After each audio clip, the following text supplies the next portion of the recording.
So we're gonna go ahead and we're gonna get started with Mr. Slate here. Today we're doing things a little bit differently. As you can see, we are in a different pen.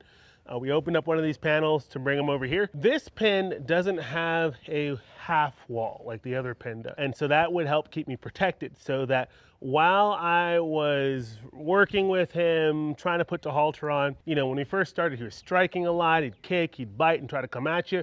It gave me a little bit of protection so that he couldn't come right into me. Today, I'm gonna work on haltering him where I walk right up to him.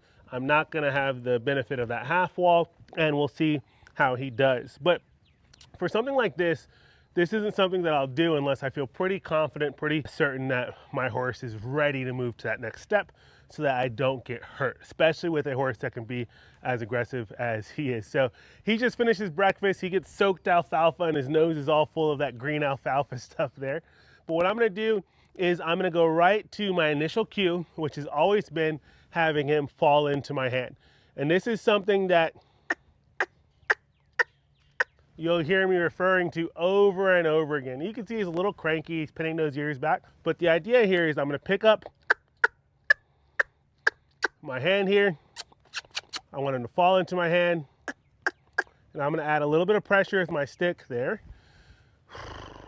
Good boy, to let him know that falling into my hand is always going to be the best option to get him away from pressure here. So I'm gonna ask again. I'm gonna tap with my stick here. I'm gonna keep tapping. I really want him to come over my direction.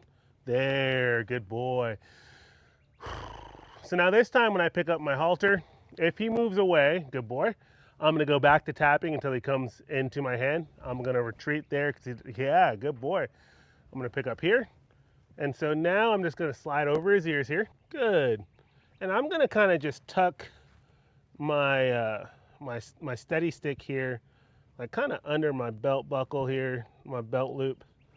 That way I can free up my hand. And I don't want to bring the stick over here and freak him out.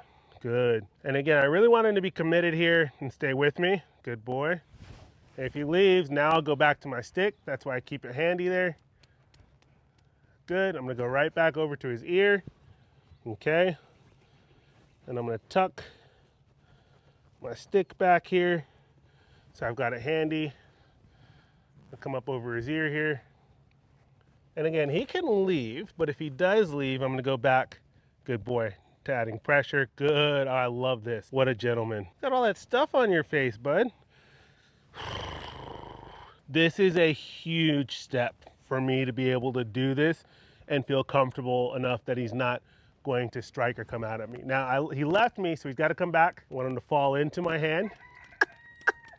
Then I'll release. Over and over again, you guys will hear me talk about getting my horse to fall into my hand, right? I'm not sneaking around to get that halter on.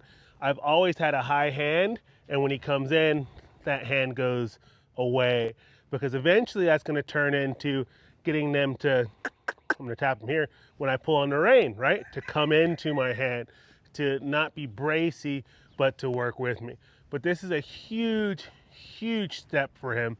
And I'm really, really happy that I can trust him enough. You can still see he's a little penny-eared, right? At certain points where he doesn't like it, but he's still working with me. Do I trust him 100%? Absolutely, absolutely not. In fact, I'm ready if he were to come to bite or strike at me, but we're moving in the right direction.